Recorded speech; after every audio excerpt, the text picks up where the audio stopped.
And let me begin by thanking Rakib and his team, very hardworking team, and Daffodil University for inviting me. This is not the first time I've been here, frequent traveler to Israel.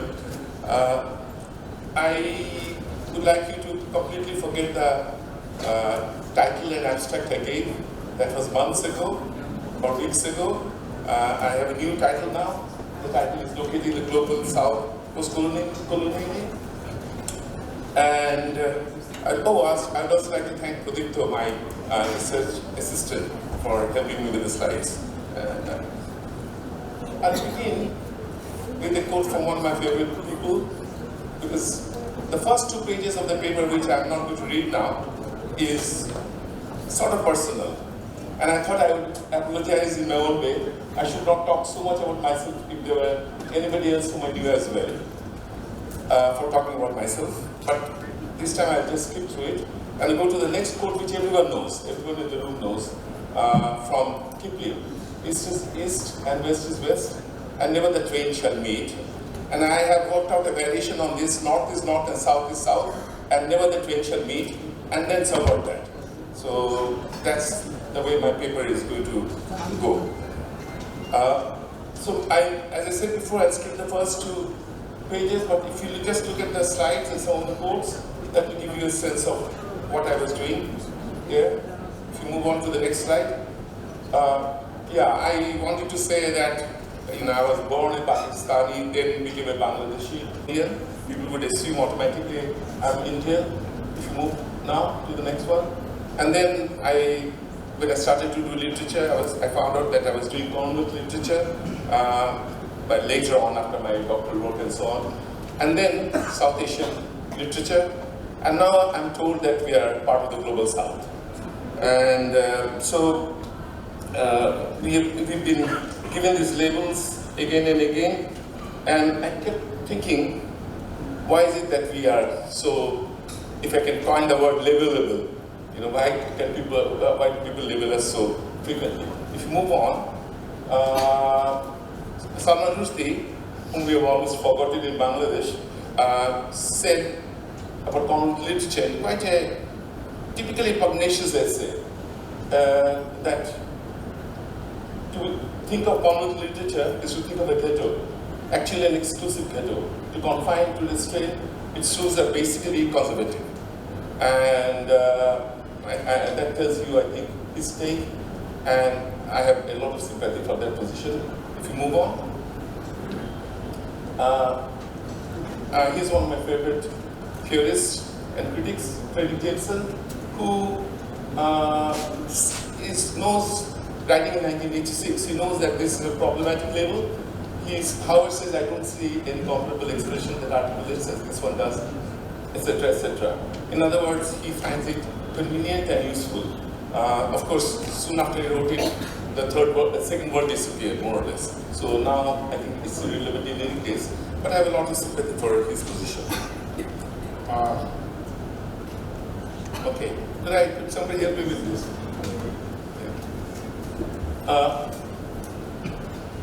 So, he's attacked by Ejaz Ahmed. Some of you will have read Ejaz Ahmed's attack on him for indiscriminately lumping together countries. And I guess Ejaz Ahmed has a point, but nevertheless, we can think about what Frederick Jameson says earlier. Move on. But of course, to me, literary studies began anew when I read Orientalism. And at that point, I felt that I am a post-colonial person, and I will look at literature post-colonially. So, this, I think, was the introductory part of the paper. I will now start reading my paper from the point where I ask this question: why did I decide to use the rubric South Asian Writing for the book that I edited, South Asian Writing in English? It is a question I tried to answer in my book, and in another essay called Imagining South Asian Writing in English from Bangladesh. Let me reproduce, in summary, the views I developed in them. South Asian writing in English was acceptable as a rubric to me for a number of reasons. First of all, partition has made us Indians, Bangladeshis, Pakistanis, Sri Lankans, and Nepalis, and so on. There was no point for those outside India to be blanketed as Indians anymore. Second, the concerns of writers located in these countries and the spread overseas had many common threads that could be put under the new umbrella term. Third, writers in English were emerging from our region in large enough numbers who were articulating their thoughts and feelings in books published in the West as well as at home. Their writings were attracting attention worldwide and even garnering notable prizes. Salman Rushdie and Bharati Mukherjee are two examples of such writers of that period that come to my mind immediately. Fourth, translation work had started amongst us. As a consequence, some of the leading writers in the vernacular were also beginning to be translated for the international market. An obvious case here is that of Mahashata Devi, who attracted wide attention in the West through Gayatri Chakraborty's Buyard's translations. Fifth, a category called South Asian clearly emerged in the West, particularly North America, because of the growing interest in area studies. This is how Jackie Asiak and Bernard Benai describes the whole situation in the book of essays that they compiled in the 2003 book. I'll skip it, but you can read it with me. But they also point out the influence of increasingly visible and prospering South Asians settling down in North America, indicating that the label had stuck because of them. The word diaspora was also now being applied liberally. Moreover, the label Global South Asians had been created for those who had immigrated to Western countries, not from the Indian subcontinent, but a third part of the world such as Africa or the Caribbean, but were originally from South Asia. Purnima Malenkar, one of the contributors to the book that they edited at home in diaspora, notes further the way the term South Asian had gained currency amongst academics in the West, attracted by fiction and poems of immigrants, either from the subcontinent or from places like Uganda. As Asiak and Benai point out, quote, buoyed by the burgeoning area studies programs, they could make their voices heard as South Asians in academic conferences, faculty meetings, and university-wide curriculum activities. The term South Asian was thus one I could use approvingly. I should add, I'm perfectly comfortable with it. But then came the division of the world into North and South from people who were in the West and had recast themselves now, so that we began to hear we were a part of the Global South at this time. Reading Global South, Predicament and Promise, the late Turkish-American historian Arif Durdik's very helpful 2007 overview of the subject, I learned that the term Global South constituted part of the branded commission reports published in 1980 and 1983 that had North-South in their title. Durdik links the term to the discourse of globalization that became popular in the last decade of the 20th century, where the world was viewed as split between a developed North and an underdeveloped South, albeit with the exception of Australia and New Zealand. He links the term to the hegemonic ideology of neoliberalism, as well as the modernity discourse, although he feels that the branded commission came up with the report in the face of what was perceived to be an impending environmental and global crisis on the horizon, where the South needed to be aided by the North so that depressed parts of the world could participate in quote-unquote the global economy. Apparently, when the North-South distinction and the apparent altruism of the idea behind the branded commission came to be doubted by the turn of the millennium, in 2003 a new way of thinking sponsored by UNDP was articulated through a report into the commission. Titled Forging a Global South, the report proposes that the countries of the South must cooperate with one another in fostering the overall development of the South. That is to say, South-South cooperation was the new mantra being offered for the so-called underdeveloped countries, with the view that the South must invent itself and acquire visibility on the global scene in an assertion of its autonomy, or partial autonomy at least, and I'm quoting them. Countries like China, India, and Brazil could take the lead in this regard in cementing South-South ties. Durdik sees positive signs in the Beijing consensus of the Chinese model, where, quote, multilateral global relationships can lead to a new global order which recognizes differences in regional and national practices within a common global framework. That new order could thereby offer an alternative to US economic and political hegemony, while reviving the spirit of the Bandung Conference of 1956. Durdik concludes his very helpful and lucid overview of the pitfalls as well as the promise of such thinking by suggesting by way of conclusion that while such an initiative may end up in complete assimilation to global capital, it can alternatively and hopefully also lead to a deconfiguration of global forces that counter the universalistic potentials of neoliberalism. Durlich's essay was published in the inaugural issue of the Global South, an interdisciplinary journal published by Indiana University Press. This is what they have on their web page. I reproduced it, and you can see that it's a very catch-all kind of thing. It covers everything. A lot of it has been, which was also covered under postcolonialism. Let me also add that the listing has a catch-all quality that will no doubt raise some eyebrows. But I want to end this part of my paper by looking at the introduction to a special issue of the Global South that came out 5 years later in the journal. It is titled The Global South and World Disorder and was guest edited for the journal by Caroline Lavender and Walter Mignello, two American academics. Although the disorder of the title seems to me too gimmicky, the introductory discussion and overviews of the papers collected are helpful for anyone trying to make sense of the ramifications and possibilities, as well as the hazards and limitations perceived by those who pursue the concept of the Global South. Lavender and Mignello begin their introduction by first listing a spate of books on the Global South that had come out in the previous 3 years, and then raises the Foucauldian possibility that the term Global South is, quote, a new and powerful ordering system for academic disciplines, as well as for geographies, politics, and cultures, unquote. In fact, they had brought out the compilation for the special issue of the Global South to determine how useful the term was as a conceptual apparatus. They claim that they have edited an issue reflecting the contributors' interest in exploring how tensions between ordering and disordering implicit in the term could be useful for those working in the field. In other words, they wanted to find out answers to questions such as, what were the possibilities and the impediments one might face by pursuing work relating to the Global South? Who does the term serve, and for whom is it of use? Is it a rubric that can justifiably replace the third world one? Is it useful only as a binary locked in perpetual opposition with the North, so that we can have a new version of Kipling's line, where, if I may put it this way, North is North and South is South, and never the twain shall meet? Was it going to perpetuate subjugation and dependency under a new rubric where the, quote, rhetoric of modernity and modernization, together with the logic of coloniality and domination, would be vying with the struggle for independent thought and decolonial freedom, unquote? It soon becomes clear that these American scholars, both from humanities departments, believe in the possibilities of the term, rather than its negative implications. They would rather see the Global South as not a directional, but a symbolic designation capable of making use of the possibilities of cohesion that can emerge when former colonial bodies engage in political projects of decolonization.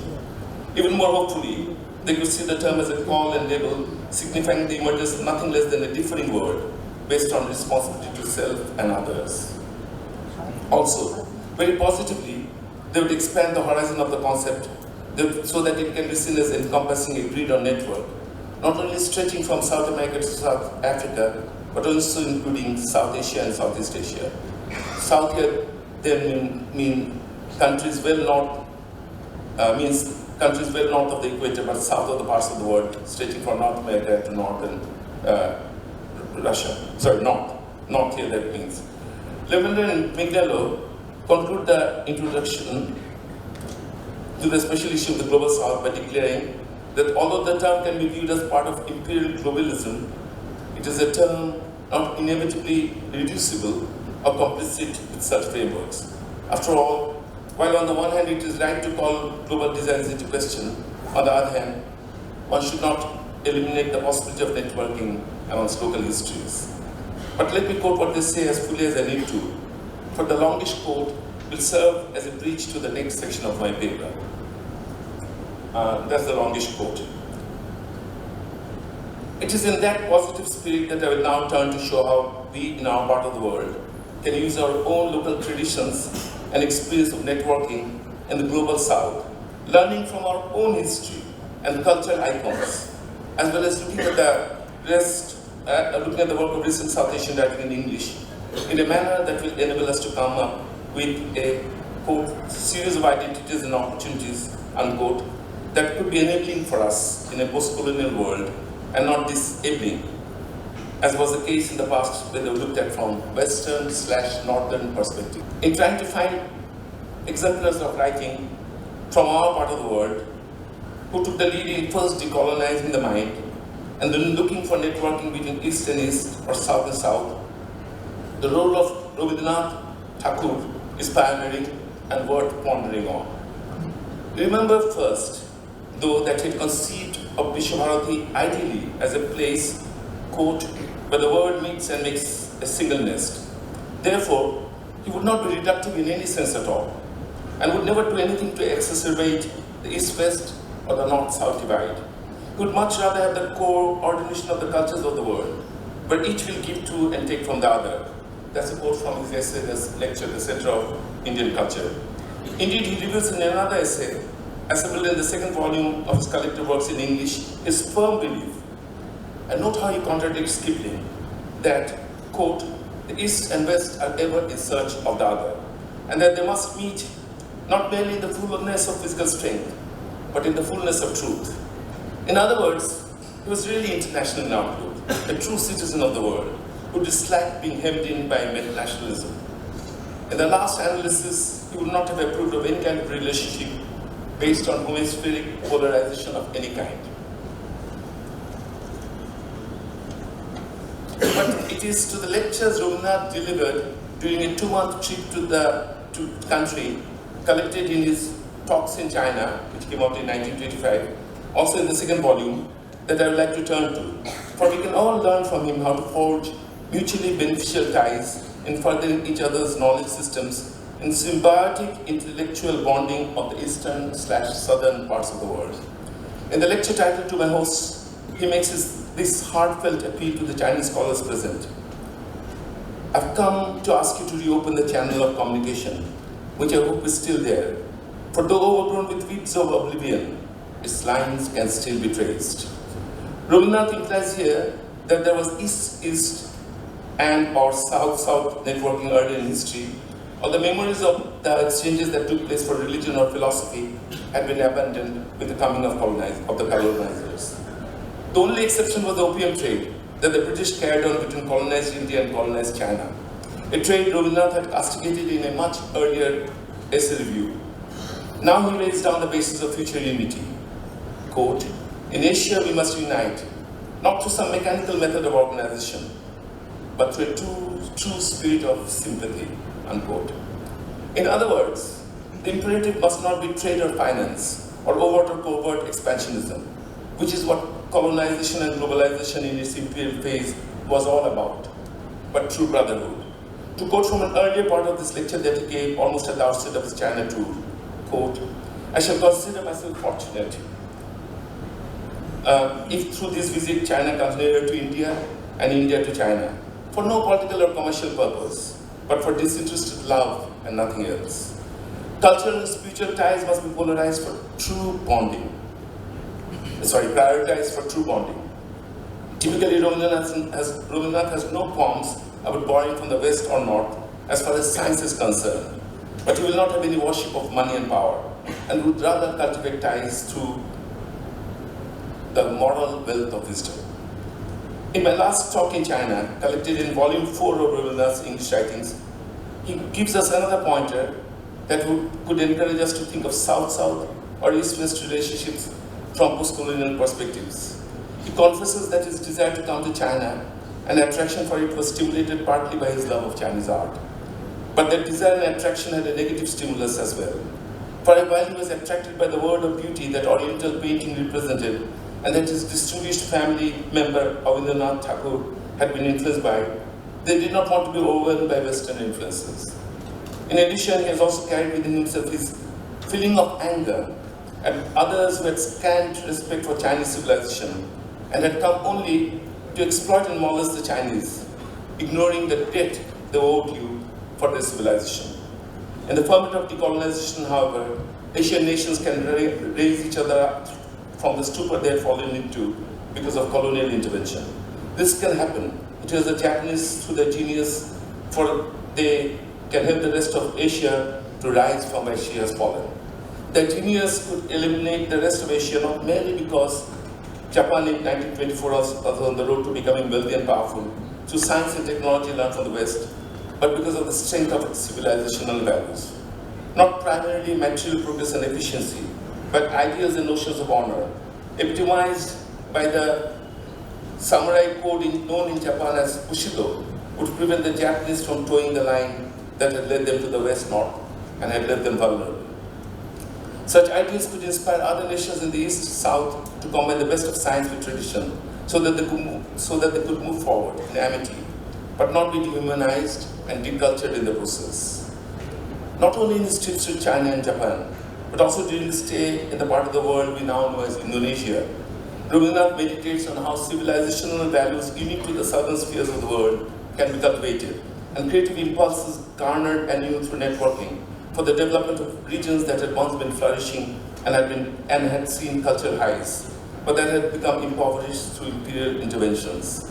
In a trip he took to Java, recorded for posterity in his Java Jatri Potro, that had been translated into English as Letters from Java, Rabindranath Tagore, A Tour of Southeast Asia 1927, we find him constantly reflecting on the cultural relationships between the Indian subcontinent and Java in the past, and the transformational possibilities in the present for the countries of that region. Three things strike him in Pali with some force. First, how largely the life of these people is intertwined with Hindu beliefs and rituals. Second, how in some instances a lot of these religious practices and ceremonies have degenerated over time. But third, how in some other cases and paradoxically, there was firm rooting of Indian traditions in the land quite far away from the sources of Hinduism. These were for him clear signs that in Java there was some heartening positive elements of cultural transformation. As he kept pondering over what he was seeing in the rites and celebrations he had been taken to see in Indonesia, it occurs to him that there can be cross-fertilization in the present period too. Possibilities of renewal and reinvigoration of the pan-Indian culture that had been dissipated over time should be kept in view. Also, such possibilities could be firmed up with the advantages that can be derived from Western knowledge as well. The antidote of cultural inertia thus can be cultural transference in some respects.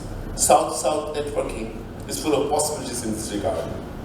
Ruminating thus on the relatively abysmal condition of the East in the 1920s at the twilight period of empire, Rabindranath realizes that the West-North has prospered because of the wanderings and acquisition of knowledge as well as territories. In contrast, the South-East has stagnated and in some cases been overtaken by atavistic impulses. One way out for the people of the Indian subcontinent would be to look east and south and at history to find ways out and examples that were inspirational. As Rabindranath puts it, I skipped the long quote, you can read it. Clearly, but I think it's a key quote, clearly Rabindranath is all for mobility, interaction and exchanges amongst the people of the global south. For this is an alternative path to the western northern one that the Indians had been pursuing in the cultivation of knowledge and wisdom before the British invasion of India. No wonder that on his return to India, he introduced batik printing in textiles and dance moves which had originated in the subcontinent had become transformed in the archipelago and would get a new reincarnation in Shantiniketan. This is the birth, I move to the next part of my paper. This is the birth centenary of the father of our nation, Bangabandhu Sheikh Mujibur Rahman. And so it is fitting that he who dreamt of and led the way to our independence should also inspire us to think of forging East-East or South-South interconnections of value through his writings, for the legacies that can guide us into the future through their transformational possibilities. I'm thinking in particular of two of his prison books in this regard. The first is the Unfinished Memoirs, written between 1967 and 1969, when the thought of independence was rooted firmly in his mind. And this text was published decades after his death in 2012. The second one is Amar Dekha Noya Chin, the new China that I saw, written even earlier in 1954, and to be published in English translation soon.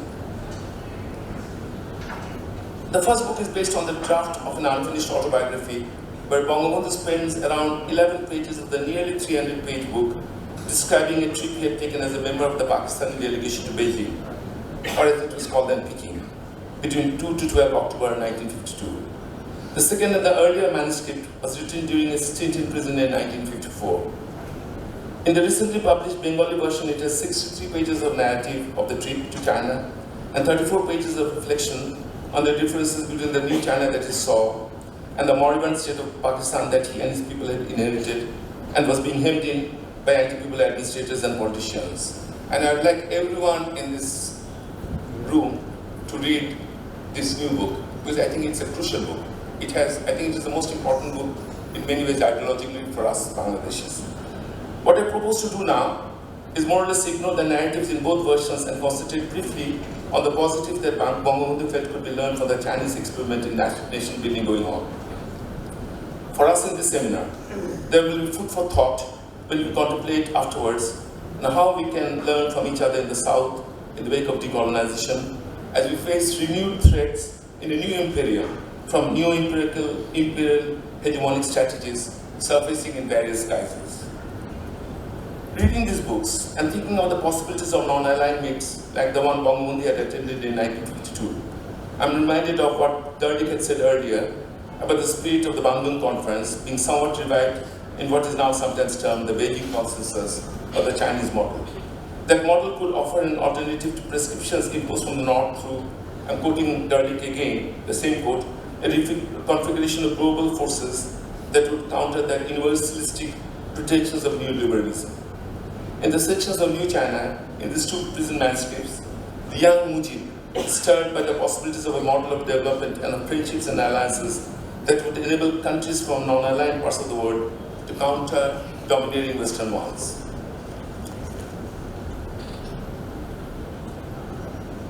Even in the brief 11-page account of his 10-day trip to China in Unfinished Memoirs, Bangabandhu's anti-colonial mentality and admiration for the resolve of the Chinese to build the country anew and showcase his exuberance at throwing of the foreign yoke is everywhere obvious. It can be seen with hindsight that the peace conference, where 338 delegates from 37 countries had come together, foreshadows the Bandung Conference, where Bangabandhu seemed to be Bangabandhu seemed to be quite taken by the camaraderie on display, and the readiness of even the Indian and the Pakistani delegations to come together, despite the bitter 1947 division of the subcontinent. Whether in Beijing or in Shanghai or Hangzhou, Bangabandhu reports with great enthusiasm of the new China being built based on a whole new way of thinking. What you could see in the Chinese was that their eyes lighted up with ideas and hopes of a new world. Clearly, there were lessons to be learned in all this for Pakistan, the country that Bangabandhu had worked for as a Muslim leader in pre-partition Calcutta and campaigned for in East Bengal. Clearly, too, he was anti-capitalist and socialist in his outlook and was already imbibing the kind of spirit that could and should be the mantra of Southwest relationship. To quote him, people from newly liberated countries had an obligation to come together for world peace. It was vital for public opinion in favor of world peace. In Amar Dekha Noya Chin, one can see Bangabandhu not only reporting at the peace conference that he had participated in, but also seeing admirably a country being transformed. It is apparent through the narrative that he began as a skeptic. Throughout it, we find him asking probing and leading questions when he is taken to a factory or a farm or a university. We see him talking to ordinary people such as factory workers and rickshaw pullers as well as government officials to find out if really things are happening. Sometimes he even plays a devil's advocate, so to speak, for his bent on learning the truth and on amassing insights that he could find of use for his country. By the time he finishes, however, he concludes, and I quote from my draft translation, "The truth is, here is a new country, new people, and new modes of behavior. It appears that there is newness in the air, everywhere, elem notun deshe," that kind of spirit. Amar Dekha Noya Chin is thus a valuable document for those of us who would like to find alternative modes of development that would allow countries of the global south to be free of the clutches of neoliberalism and the far-flung net empire has cast over the world. What happens to Bangabandhu is a country where leaders and workers sit down to work out policies for factories and farms, where women are part of the workforce and have daycares for the children, so that they do not have to worry about them. What attracts him are strategies being implemented to weed out corruption and minimize unemployment, and development policies that work by involving the people. What he finds of interest are practices where small/cottage industries are not neglected, because large industrial units are being set up policies where land is being redistributed and used optimally, and a world where begging and opium addiction is already almost a thing of the past. And all of you in this room, Bangladeshis, will realize these are totally relevant for us now. As he sees the signs, he is continuously reminded of the way things are in Pakistan, where feudal mindsets dominate and religion is used to privilege a group and empower religious divines. Contrary to reports he had read before coming to China, he sees tolerance for Muslims and is impressed by the frugal way followed by leaders like Mao. And as I was reading this, because there's a section here on Bangabandhu, admiring Mao for living in a small house, I remember that is why he lived in Road 32. He did not decide to go into the government power. The constant question that underscores this questioning of the Chinese and his attempts to evaluate the extent and usefulness of the experiment going on in China is always, could we transform ourselves this way? For us in this conference then, what is important is looking at the prospects of being part of the global South. Through constitutive efforts of the people of the South. I'll take 5 more. Okay. Okay. Through constitutive efforts of the people of the South. Good to know. We must learn from the best practices of Southern nations and think of Southern alternatives to the routes propagated by neoliberalism, even though we must not forsake the best practices of the global North in the process. And if it is pointed out at this time that the Chinese themselves have abandoned the route that they had followed when Bangabandhu route about them so elegantly, and if Mao himself had become a cult figure and almost a quartet later, we can try to figure out why this was the case and why the route Bangabandhu had admired and had been abandoned by an increasingly totalitarian government and another road taken towards absolutism. I come to the last part of my paper, my last and final exemplar. A purely literary and a contemporary one is Amitabh Ghosh. I won't have time for dealing. By this time I had written 30 pages, so I knew that I couldn't go into details. For detailing how he has become the foremost exponent and chronicler of the past and present movement of people from the subcontinent across the South over time. But I want to stress that he is exemplary in the present context.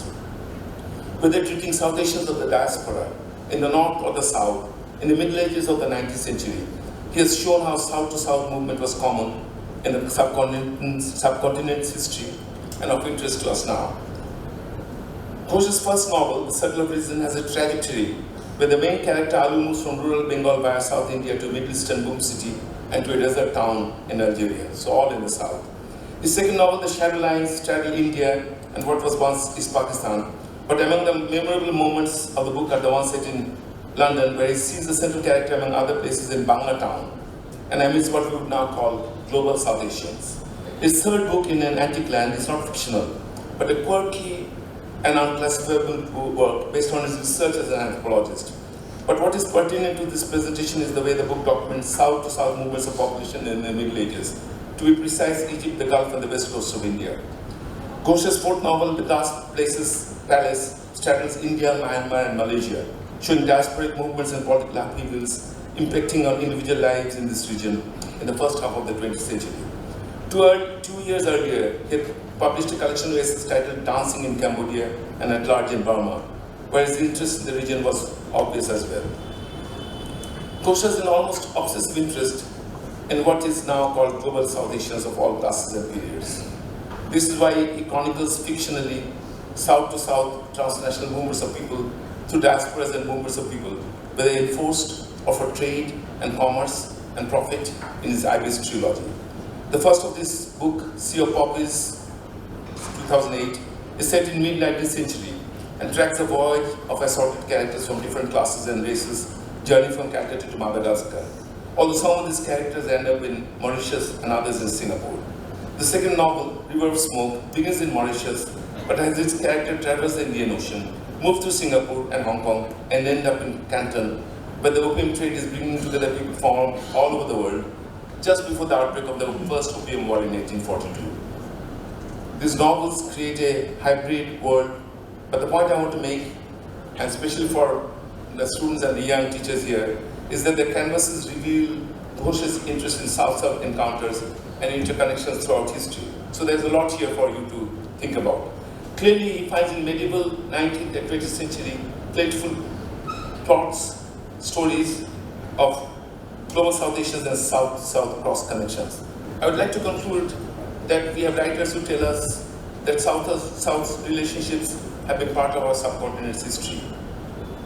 and can take us towards the future, help us go to the future. Rabindranath Tagore tells us that we need to renew ancient bonds with the East and South and buttress them as alternatives to the new colonial impositions. Bangabandhu's unfinished manuscripts show his fascination with the model of development that is an alternative to the Western one, and that seems worth emulating in his own country, and that creates a truly non-aligned world. Amitav Ghosh chronicles the interconnections of the people of the South over history. Post-colonially, we can look at ourselves in the South and see that we forged ties to counter new imperial nets flung from the West and the North. Now, I had another paragraph which I didn't write, but I can make it up for you now. This is the paragraph where I used the first stanza of my translation of Jivananda's Mrs. Bone of the Shell. And I was thinking as I was coming here how appropriate that this is a birth year, birth month, and that it should be the month of February. Because he seems to be the greatest chronicler of Rupushi Bangla that we'll ever have. And I like to end my presentation with this. Because notice how his fantasies are all south and not north. In this opening stanza, it will become very clear to you. So even a romantic fantasy of the most beautiful woman in the world and most adorable is south-south. For 1,000 years I've walked the ways of the world. From Sinhala's sea to Malaya's in night's darkness, far did I roam. In Bibishar and Ashok's ash-grey world was I present. Further off, in distant Vidarbha's city's darkness, I, a tired soul, around me life's turbulent foaming ocean, finally found some bliss with Nathoor's Bone of the Shell. Thank you very much.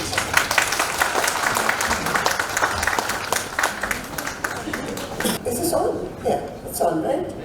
Okay, first of all, I'd like to congratulate Fakrul. I said, Fakrul, you deserve a first class. But because there is a second examiner, you will not get that first class. Because the second examiner will not read your writing. And unfortunately, that is what happened. Fakrul's writing is a little better than mine.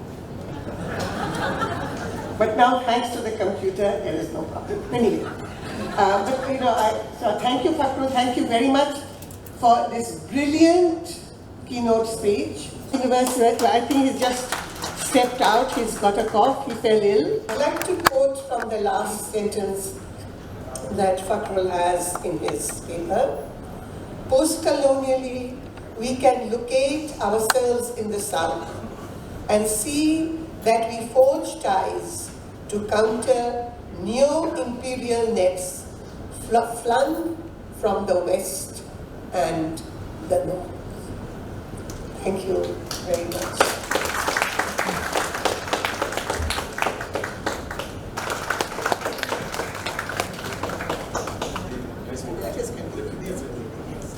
Thank you, sir.